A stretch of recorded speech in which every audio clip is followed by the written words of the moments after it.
पुढील 3 दिवसात महाराष्ट्रातील काही भागात विशेषतः परभणी, जालना आणि हिंगोली जिल्ह्यात तुरळक अवकाळी पावसाची शक्यता प्रसिद्ध हवामान अभ्यासक पंजाबराव डक यांच्याकडून वर्तवण्यात आली आहे। 26 तारखेपर्यंत राज्यात दररोज वेगवेगळ्या भागात विजेंच्या कडकडाटासह आणि वादळी वाऱ्यासह पाऊस पडण्याची शक्यता आहे। डक यांच्या मते 26 तारखेनंतर राज्यातील इतर भागात पाऊस थांबणार असला तरी परभणी आणि जालना जिल्ह्यात 28 तारखेपर्यंत अवकाळी पाऊस सक्रिय राहील। हा अवकाळी पाऊस हळद आणि कांदा काढणीच्या हंगामात असलेल्या शेतकऱ्यांसाठी धोकादायक ठरू शकतो। पावसामुळे या पिकांचं नुकसान होण्याची शक्यता डक यांनी व्यक्त केली आहे। पावसामुळे आपल्या पिकाचं नुकसान होऊ नये याची काळजी घेणं आवश्यक आहे।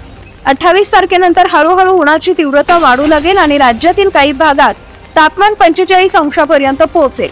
उन्हाच्या तीव्रतेमुळे शेतकऱ्यांनी स्वतःची काळजी घेणं आवश्यक आहे आणि तेव्हा शेतात काम करणं गरजेचं आहे, अशी माहिती हवामान अभ्यासक पंजाबराव डक यांच्याकडून देण्यात आली आहे। दरम्यान पंजाबराव डक यांचे अंदाज पाहण्यासाठी आपल्या व्हॉट्सअप ग्रुपमध्ये जॉईन व्हा।